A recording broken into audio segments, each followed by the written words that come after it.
Christy. We are doing Basics to Boss, the foundation of operations roles today. And we're going to give everyone a couple of minutes to jump on. In the meantime, if you're already with us, will you drop in the chat for me two things: where you're joining us from and what your role is on your current team. So whether you're an agent, business owner, if you're ops boss, TC, director of operations, drop those two things in the chat for me. And while you're dropping those things in the chat, I'm just going to give a preview of our upcoming calendar of events. First is, of course, if you're not following us on Instagram, make sure that you are following us there so that you can stay updated on upcoming events. We post bossy hacks. We also do mindset, all kinds of fun stuff on Instagram if you're not already following us there. Our next class is next week, May 22nd and 23rd. That is Systems Are Sexy with Jerica Contos. If you have not taken one of Jerica's classes, you need to. She is super high energy and packs classes with lots of value and information. And that class is just such an important foundational class. Anyways, it's all about how to build systems, what systems are most important. You get a workshop, how to build a system with a team, all kinds of great stuff in that class. Next one is June 13th, Tactically a Boss. That is my class, and we're giving a little preview of what's in that class today, as well as the Ops Boss Academy that is launching July 18th. And then, of course, ongoing is group coaching, and we just released tickets for our premier annual event, the Ops Boss Leader Retreat. This will be our 7th year, so we would love to see you there. So again, we're doing Coffee with Christy. This is From Basics to Boss, Foundations of Operations Roles. I am Brooke Wilson, the systems boss here at Ops Boss Coaching. And what is Coffee with Christy? If you haven't joined us before, it started out as a mastermind of our coaches, and we decided to open it up to our community. So this is not a class, it's a conversation. I've invited Allie Flaningan Napier, who is doing the Ops Boss Academy with me, to join me in this conversation today.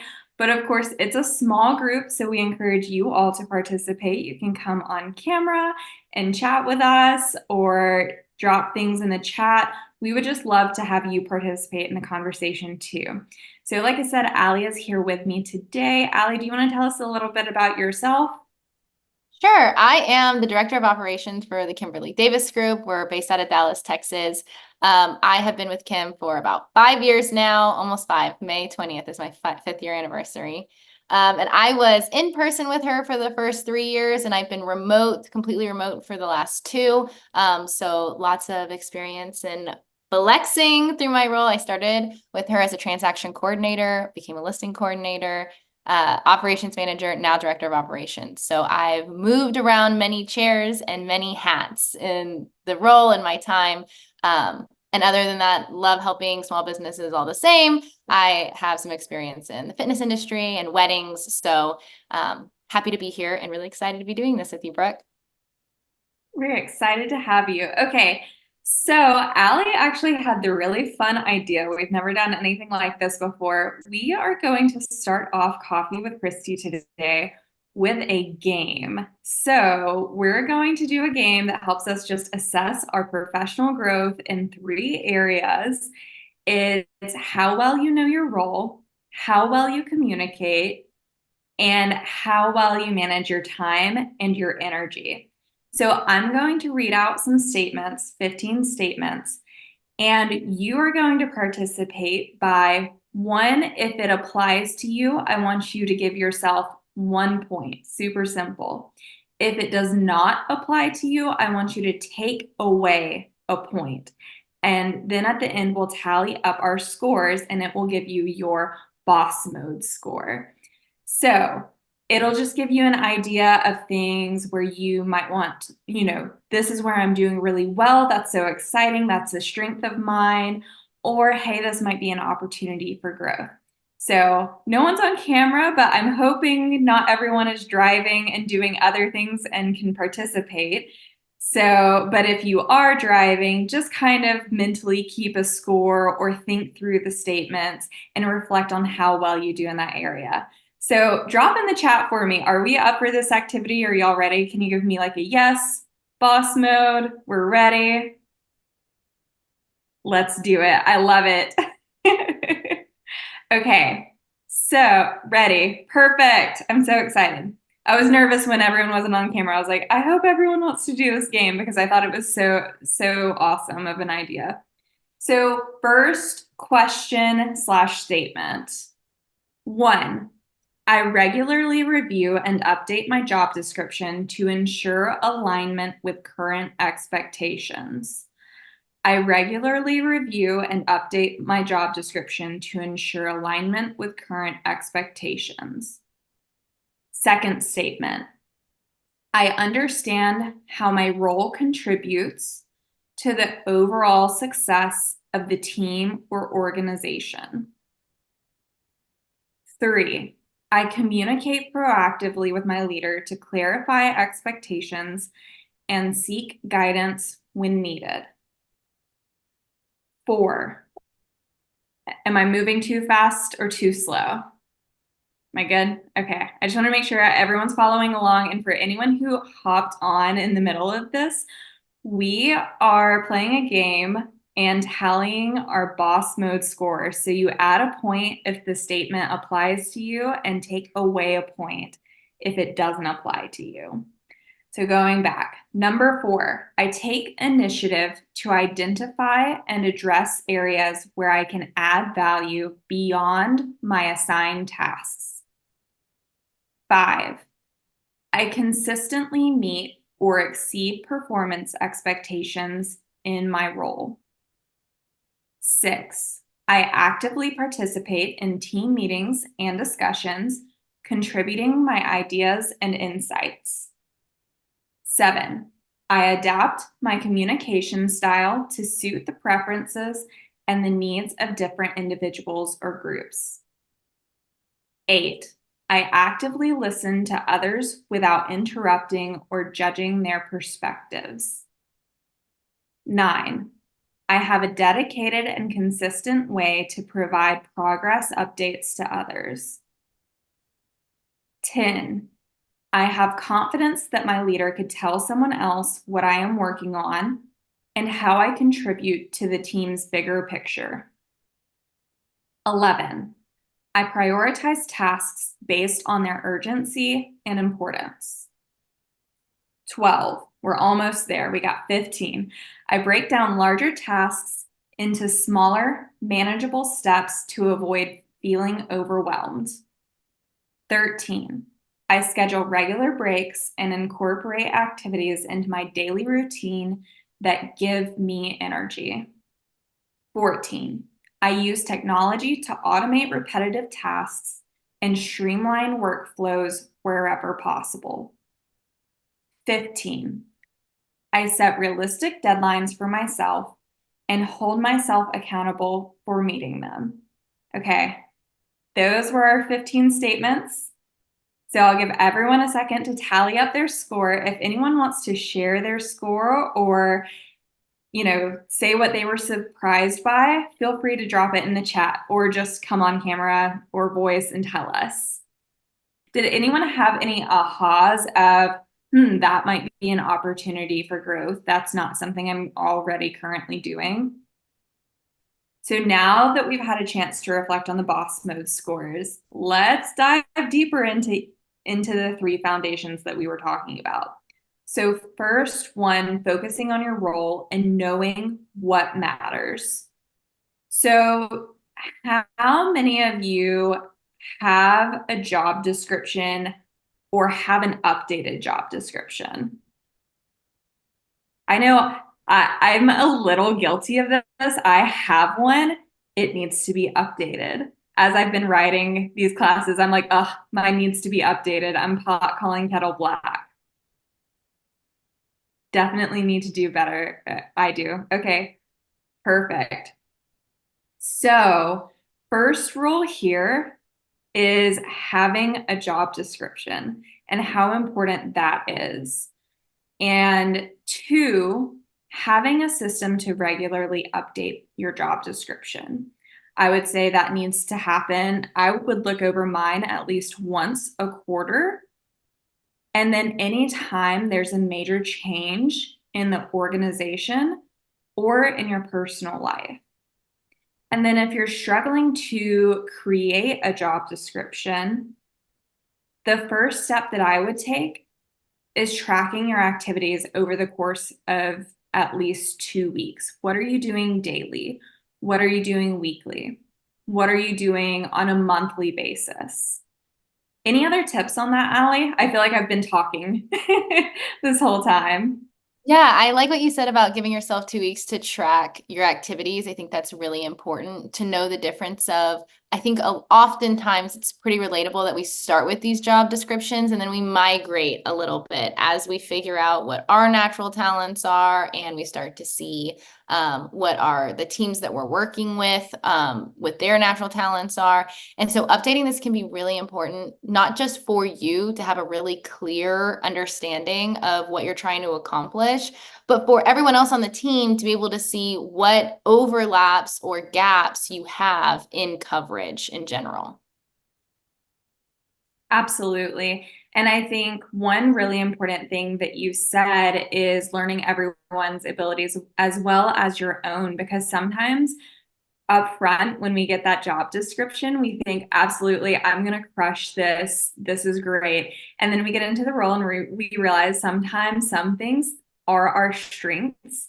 And sometimes other things may be other people's strengths, and that needs to be updated. So I love that you said that.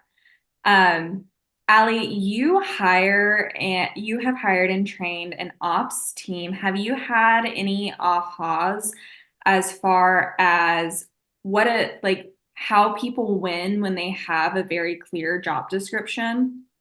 Yeah, I think number one, your job description is something that's a kind of approved by everybody. And so it already makes very visible knowing how your role is going to contribute to the success of the team.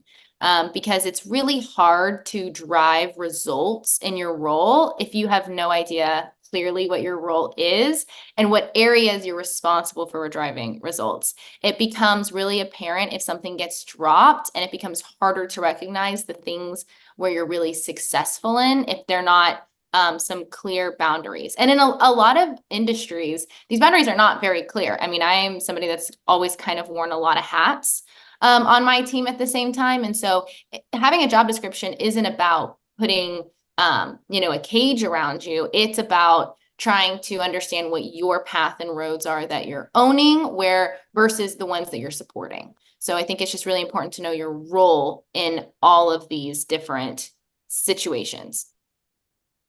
To me, it's a roadmap of how you're winning, because if you're just doing a job, you're just doing the task list, you don't know how you're winning in the role, and therefore you can't communicate with your team how you're winning in the role. So it really gives that path of, this is my roadmap of how I win, how I set goals for myself. If there are opportunities for learning, this is how I fill that gap as well.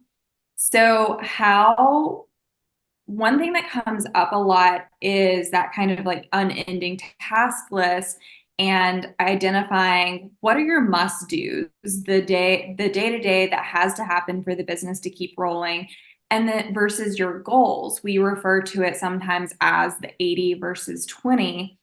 And how do you balance that together and make sure both of those are happening in your role? Any insight, Allie? I think this is where this goes hand in hand with your job description, because you have to have a really good understanding of what's going to move the business forward versus what you're talking about, that 80% of keeping things running. And in that job description, when you look at everything on paper, so I always have all of our operations people have a job description and a task list. They go side and side. The task list might change, but the description shouldn't, unless we're, again, reorganizing things on a higher, like on a big level. But the task list piece, it's really important to know the 20% is if it gets dropped, things are really, that's really hurting things within the business, or it's really growing the business at a high level. The 80% are smaller. It's still important. But those are the things that you really want to focus on, making sure you have enough time to do. So this comes down to your description and your task list. Are you broken up to know how many of these items are reactive? How many of these items are proactive? And do they all make sense with the number of hours you're working in a given week? Whatever you guys have decided on your team. When you put these things on paper, you start to find out what logistically works and what might not logistically work. And if it doesn't make logistic sense on paper, you're going to have a really hard time doing it in practice. Yeah, and one of the best things about that job description and keeping it updated is I think as ops bosses, a lot of us have the personality type of we want to do all the things. We want to help, we want to serve, we want to win. And so therefore we love taking on more responsibilities, stepping into leadership. And it can be really hard to know what the right yes is and when we should be saying no. And being able to have that job description and evaluate on paper is really helpful. And knowing what that balance of your 20 and 80% looks like. So you know, hey, is this something that's 80% that's going to take away from my 20%? And being able to really actively communicate that because it can be a hard conversation to have with a leader or with someone who you're leading.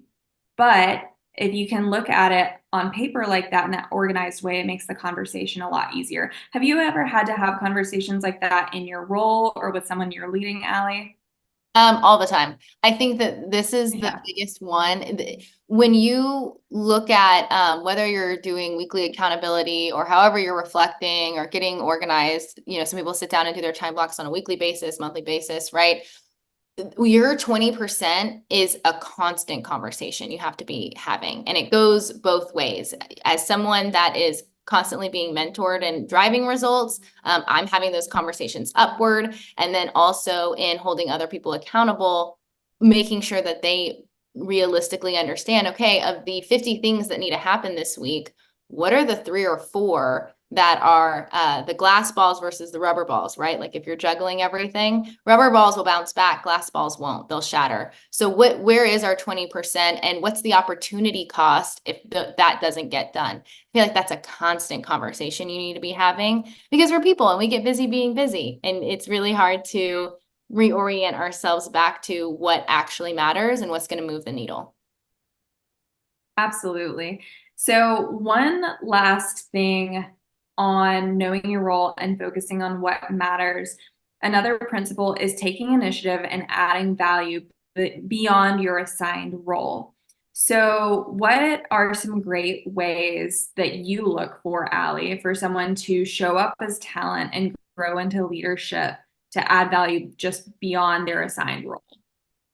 Good question. I think I've seen this happen time and time again where I think the people that show up and it gets really noticed quickly is when they find the things that they're good at and they match it, their natural gifts, and they match it with the weakest link on the system list or the thing that's not getting touched by anybody, because it gives you the maximum.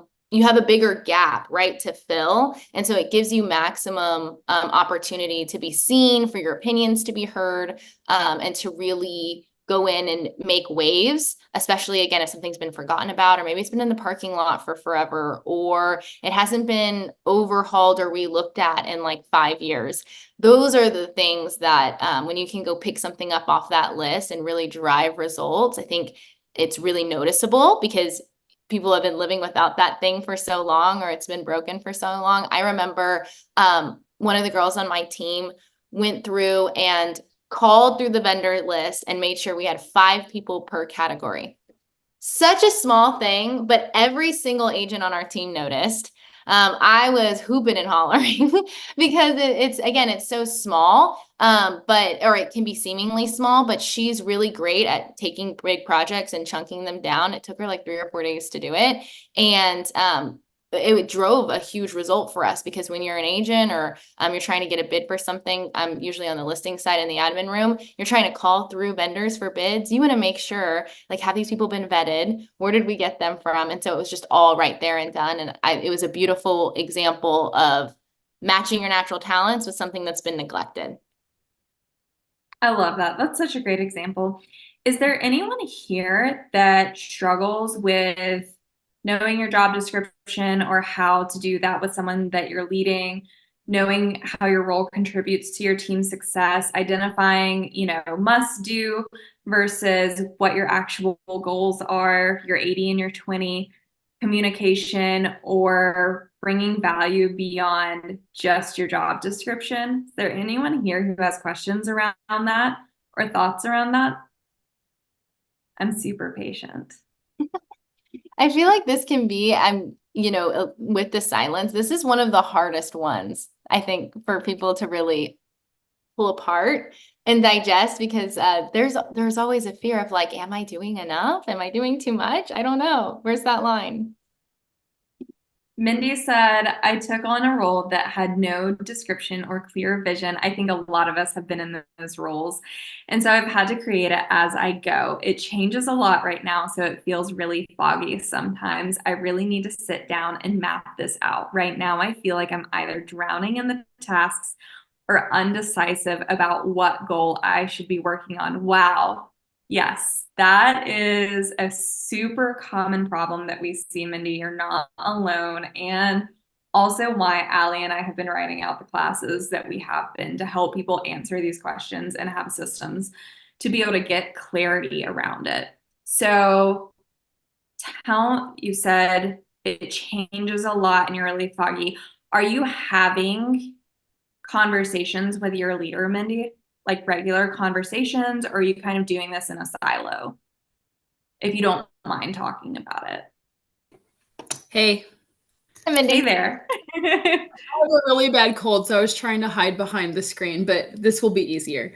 I feel like, yes, I do talk with my rainmaker, but our team dynamics keep changing and we've gone through multiple teammates, and so everything keeps falling back on me. And so I don't really have, I just feel like I don't have the time to figure all those things out because I'm constantly picking up the pieces or trying to take admin things off my rainmaker's plate. And then, I'm only part-time. And so there's only so much I can do, but I'm really her only backup. And so it's like, I don't know. I don't know what to do sometimes. So, one more question, clarifying question. Do you have, I know you said you don't have a job description or clear vision, you're creating it as you go. Do you have any kind of goals around your role, or it's just all building the plane on the way up? And that's Yeah, okay. I We've mean, all done it. I see myself as being an ops boss, but I feel like that's not what she sees me as. I think I'm a glorified admin in her eyes and not in a disrespectful way. I think I'm just getting stuff off her plate. I'm grabbing stuff that needs scheduled and I'm making the little phone calls and doing those things and the task lists for transactions and all that. And I don't always get the opportunity to be working on the business like I would like to because I'm still doing all the in the business stuff. And so trying to figure out how I can leverage other people to take on some of that stuff so I can do more of what I want to do. We're just not, I don't think our team's just in a place where I can do that just yet. So, I probably could communicate better about where I want to be and have her help me develop a track for that. And so that's probably on me a bit for not communicating that well.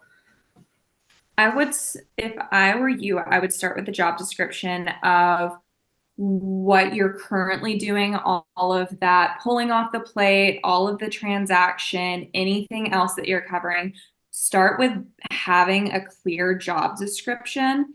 And then also, it sounds like there needs to be a conversation around goals of what would it look like to get leverage and what do we need to get there. And I'm betting that there's something in there that should be in your 20%. And even if you can only spend 30 minutes a day on that 20%, you want to make sure that you're doing it so that it helps you get closer to that goal of getting leverage. Okay.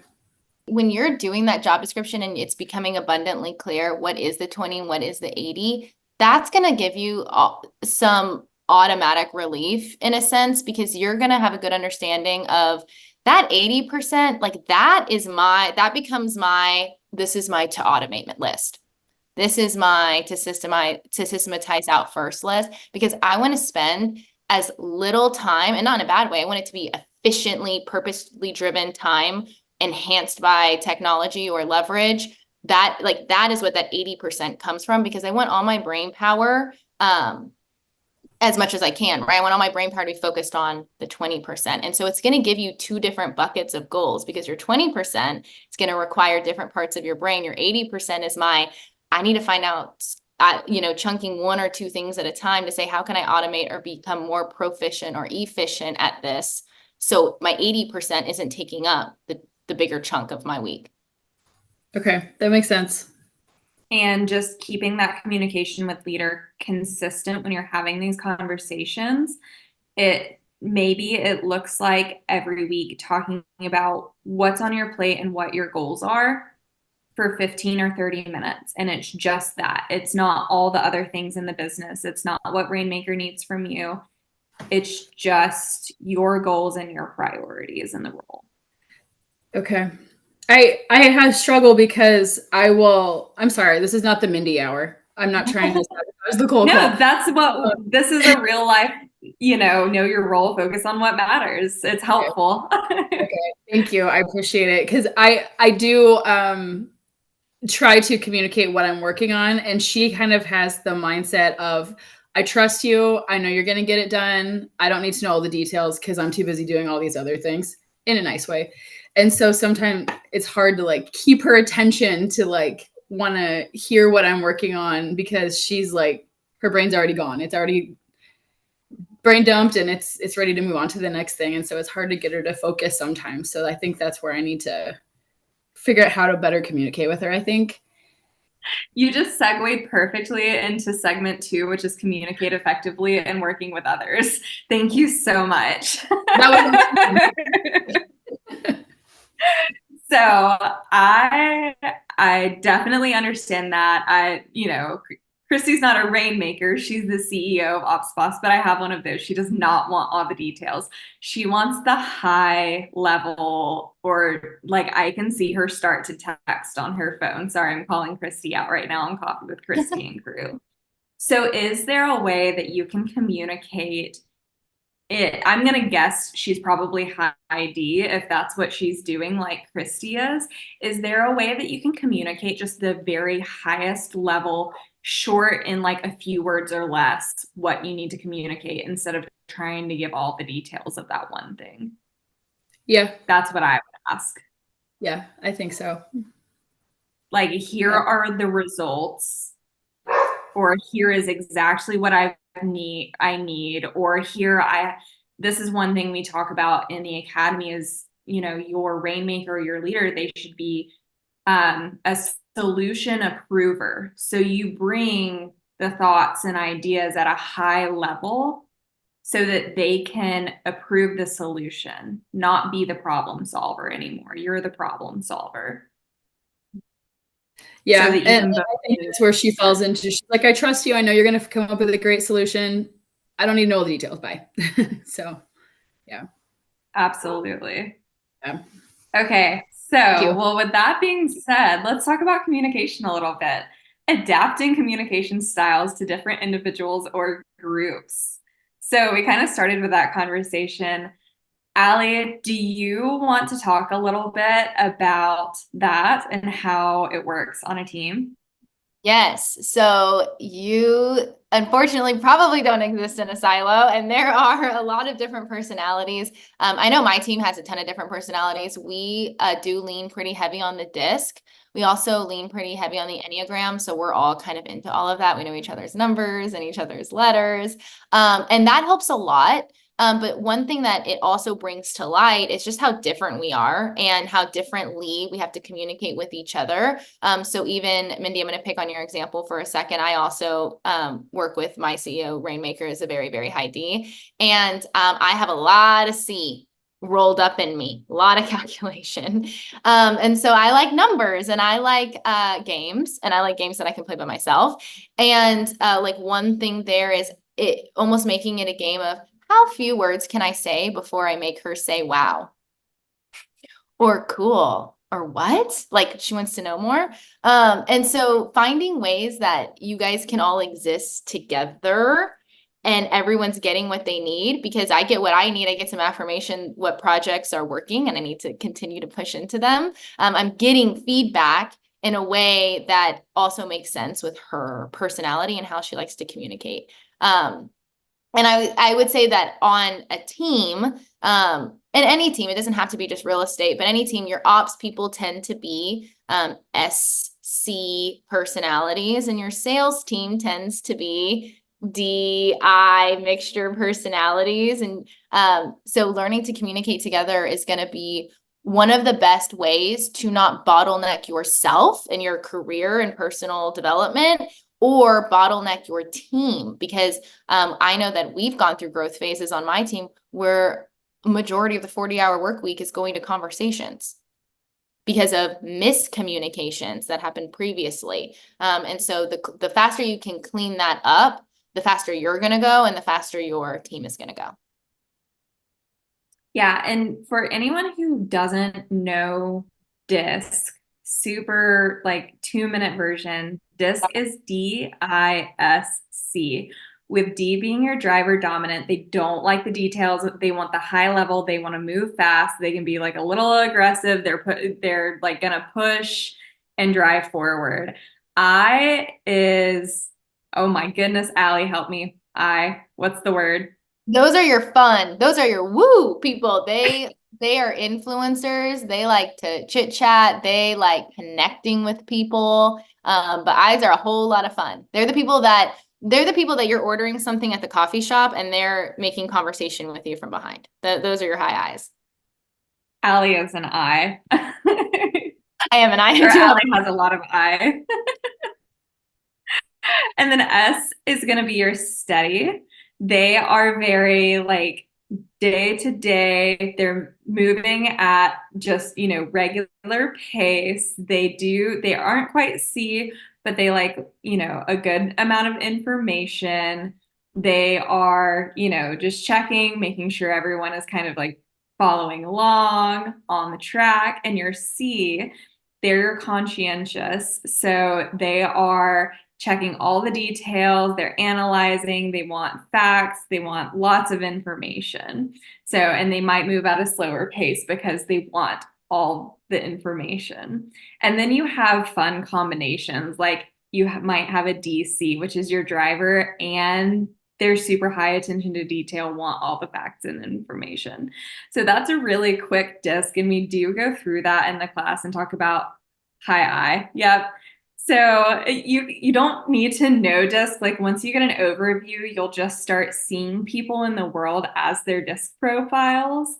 So we do talk a lot about that in the class and how to communicate with each and adapting communication styles. Allie did a great job of explaining why that's important. So next on communication, I want to jump over to just team communication, participating in conversations, team meetings, listening actively. What are some of your tips, Allie, on what that looks like? Creating environments that are for communication. We talk about this in the academy a lot, establishing things like designated one-on-ones and having spaces to collaborate. I can tell you that I have a one-on-one with my Rainmaker every week. I have one-on-ones with everyone on our ops team. So I'm in one and then I run one, or a couple of them. And so it's totally different experiences, but we always leave those one-on-ones on a better on the same page. Same thing with, we have a once a week, all operations hands on deck meeting, right? The sales team has their own, they have like 4 of them in the mornings. We have one team meeting where everyone comes together. So finding times to get structured and organized, which again, these are all kind of steps you have to follow a little bit in order. With your job description will tell you if you're somebody that should be focusing on putting those things in place. But when you create environments, structured environments for communication to be happening, it becomes a part of your everyday life. And then you don't have to just, it prevents I can't imagine I'm the only one where at one point in my career, I was walking out of, the office that day and I'd get a call from, an agent that wants to have a 45-minute conversation on growth. Right. So it creates the spaces and environments for those to happen, and we can all be prepared and come in ready for it, which is, I think, really key when you're looking at having good flow of communication. I think 2 things that are really important. One is something that I teach, preach, and live by, which is having a rhythm of communication. And I'll dive more into that in a second. But the second piece of what you said was being proactive. When you're proactive about conversations, you don't have to be reactive anymore. That's what can kind of be a time suck and cause a little bit of chaos, is having the communication coming in from all kinds of places all the time, because you don't have that rhythm. I'm really passionate about having a communication rhythm, and it looks different based on your team. But one thing I really believe in is that if you have that visionary and integrator relationship, which is the rainmaker, CEO, business owner, and the ops boss, I believe very strongly in 2 weekly meetings. We were just talking about one with Mindy, which is one at the beginning of the week, having a 30-minute goal meeting. And that goal meeting looks like the ops boss's goals for personal and for business. Personal is important because their role, their career, that facilitates their dreams and helps them be fulfilled so that they don't get burnt out and they can go further faster with you as the business owner. So that 411 looks like the ops boss driving through their goals and business goals and giving updates where we're going and checking for an alignment with the business owner. The second weekly meeting that I recommend always is the business meeting. And again, this is the ops boss's meeting, not the business owner's meeting. And this is an opportunity to give updates, to remove roadblocks, to check in with Rainmaker on anything that's needed, or to keep them on track, remind them of things that are important. And then I always, at the end, let Rainmaker business owner tell me anything that they have for me, and we call it let the squirrels rave with Christy. Let them go down all the paths. I'm gonna So steal that. I'm gonna start doing the let the squirrels have a rave. It's time. And then beyond those 2 meetings, for things like if you have a new system that you're building and you need extra time, or you have an upcoming event, or you're reorging the team and you have a new hire coming on, things that are extra, those are scheduled as extra meetings. The purpose of the goal and business meeting is for those 2 purposes, not for Rainmaker to go down their path. So I really believe in that weekly rhythm. And then most importantly with rhythm, just having agreement. There's no right or wrong. It's what works for you, and having expectations about it so everyone's on the same page. Anything you would add? I'm trying to watch time, Allie. So anything you would add on communication before we move on to time and energy?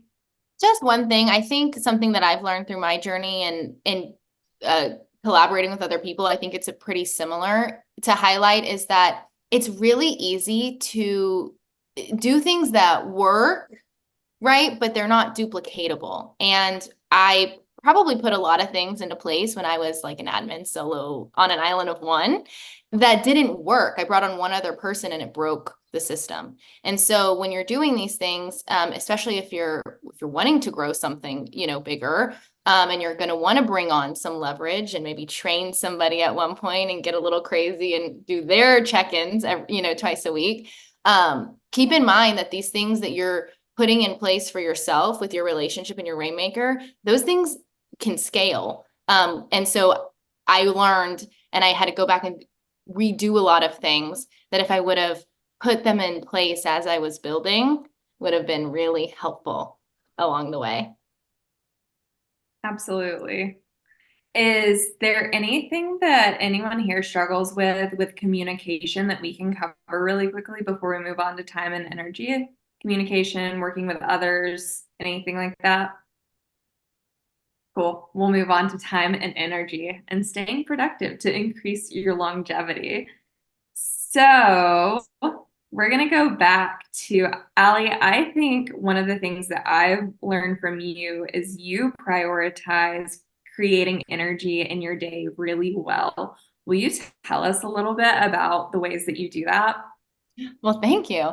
First of all, I'm not a morning person, so I have to try very hard in the morning. And we talk a lot about this in the academy, but having a ramp up routine, having a ramp down routine every day really keeps me grounded. I have to be fairly reactive in the role, especially because now at a director of operations level, I'm only getting a call, especially from the coordinators, if like something is burning down. So being really reactive in the day, I have to create a lot of stability for myself to keep my energy levels high, because I am a little more calculated. I'm a cautious girl. I like my linear things.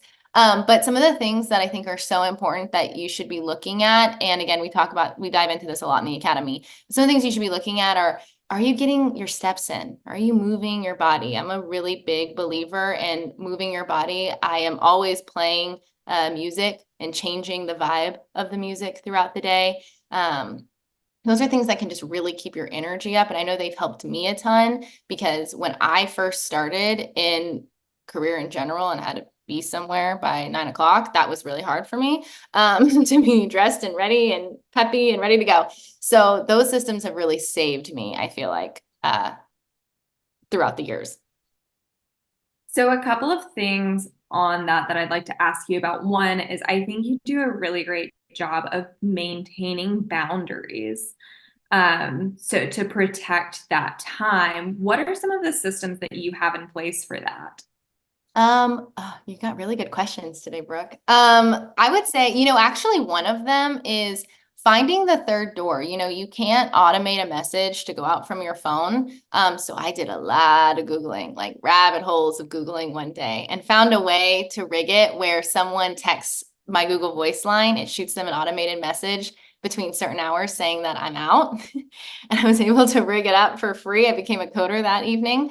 But it's little things, right? To constantly remind people what the boundaries are. And then with that, communicating with the team, I even just the other day in a team meeting had a slide that was like talking about, I have a lot of weddings coming up. So talking about my out of office schedule. And I think just people want you to show up as your very best. They want you to have time and protect your energy and your mental health, but you also have to communicate because other people don't know when those things are getting out of whack for you. And so being able to communicate, properly and tell people, I think is a big one. I tell people on my team all the time when they call and sometimes there's a fire burning down and I know I'm low energy, I say, hold on, give me a second. I got to put my walking shoes on. And I take that call walking around because I'm going to be better. I'm going to be more solution-based, having this conversation pacing around. So communicating with people is a big one. Definitely. And the other question, sorry, it started to run away from me. The other question was, you talked about getting your daily steps. Would you mind sharing what your startup and shutdown routine look like for work? Mm-hmm.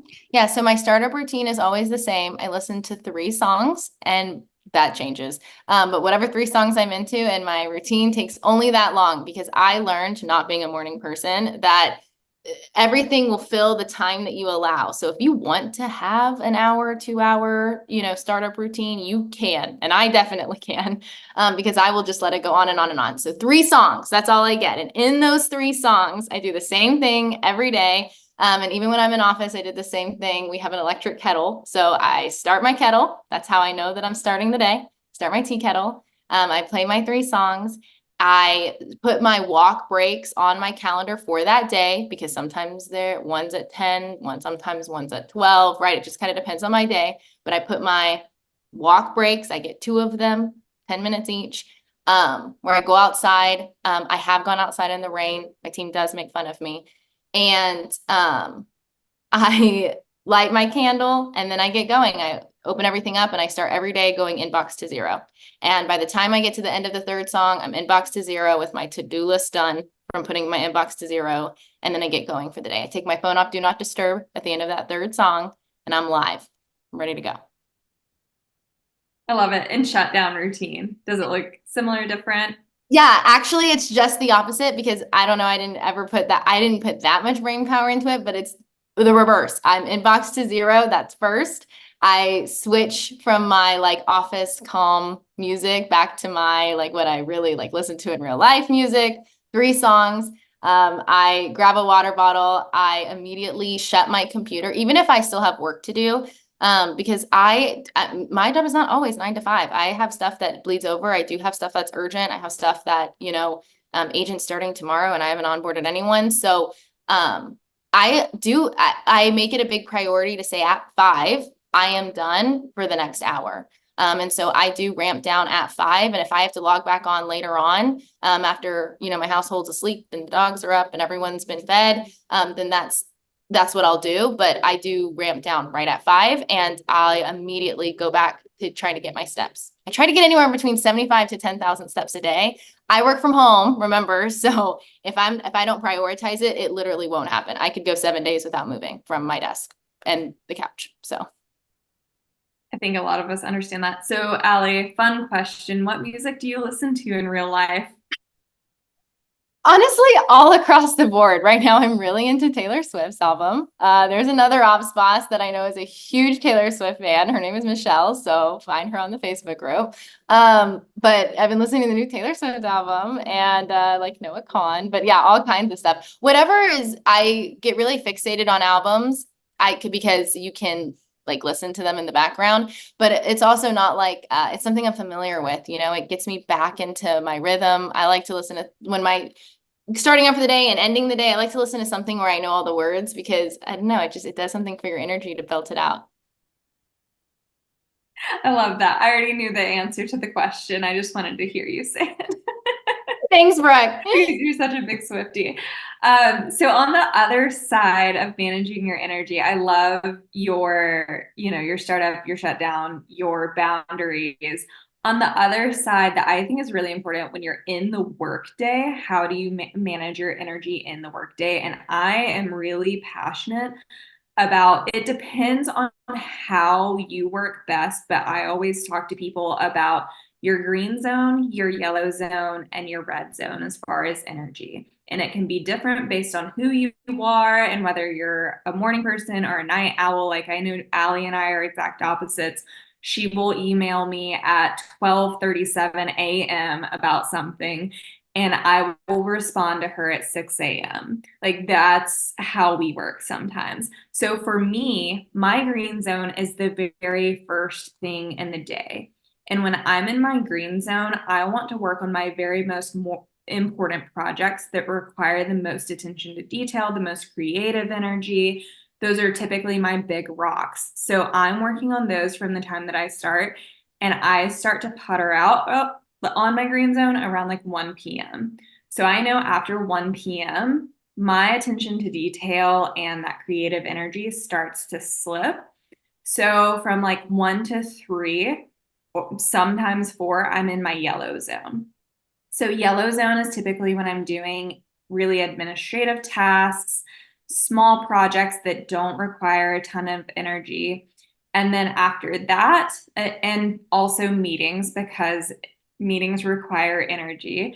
And then after that is my red zone. So I'm working on super simple like data entry, fixing my to-do list, putting things on the calendar. So I'm really passionate about managing your energy that way. And of course, eating the frog first. It can feel really good to go through and get a lot of teeny tiny tasks done and check them off your list. But then you've spent all of your energy getting those done and not your big rocks. So I'm really passionate about that. Anything you would add to that, managing during the workday? No, just echoing everything you're saying and then letting people know part of keeping your energy up, again, not everything's about communication, but I'm gonna go back to communication. Part of keeping your energy level up is creating a work environment that keeps your energy up. And that does come from communicating with the people around you. Brooke and I were collaborating on the academy. There's a ton of little tiny tedious deadlines, and we haven't missed a single one, even though we work complete opposite schedules on things. And that's because we've been able to communicate ahead of time. Same thing with my head coordinator. She's a super morning. I mean, she's like up and at it at like 5:30 a.m. And so are half of my agents. I'm not. I am not. I'm not. I can't even say that another way. I'm not. So I know that when they pass me off stuff, I need to get it back to them in my green zone, which is usually later in the evenings when, again, the house is quiet and everyone's asleep and whatnot. I know that I need to give her things back, because if not, I'm the bottleneck in that situation, because her green zone is in the morning and I don't want to miss it. But I only know that because I've been working with her so long. Her and I have been working together for like 4 years. So we kind of have each other's understanding down pat. But that brings me energy, because when a river's flowing, it's literally creating energy, and you want to keep things flowing, right? When things start to get blocked off, that's where your natural energy is going to see a decline, because that's where frustration and resentment can creep in. So it's all about creating an environment where the energy is flowing. I think you do a great job of time blocking and task batching. Can you tell us a little bit about that before we wrap up? Yeah. Yes. Time blocking and batching, that goes right back. We were talking about the 80-20%, and I said that 80%, I'm looking right at that list. What can I automate? What can I make more efficient? My 80% is most of where that batching comes from. So for example, even though we have quite a bit of leverage on our team, I still wear a lot of hats. That doesn't go away. And so I'm in charge of, someone was talking about how they've been getting jobs back. Me too. I'm in your party.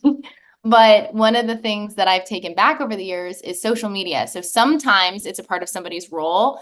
Other times it's a part of my role. And it's been all over the place over the last couple of years. And so I batch it all. I do social media. I have 2 time blocks at the beginning of every month that are 2.5 hours, 2.5 hours on a Monday, 2.5 hours on a Tuesday. And I make like 45 pieces of content for social media channels within that time. And from that content, I get all of our newsletters as well. So that keeps my energy high, because I know I'm going to do it. I know it's the same time every month. I have, I call them up days those days, because I dress up and whatever, because sometimes I'm on video or doing stuff for social. But my team knows too. So I film all of our agents because they star in our reels and things. And so I get them time blocked and scheduled to film during those times. And again, it creates a lot of energy, because it's an environment that works for me. It works with my brain and my schedule. Awesome. Okay, we are officially running out of time. So I hope that everyone learned something about knowing your role, focusing on what matters, communicating effectively, managing your time and energy. If you want to continue the conversation, continue going from basics to boss, we are launching the Ops Boss Academy on July 18th. That is being co-coached by Allie and I. It's a 10-week course.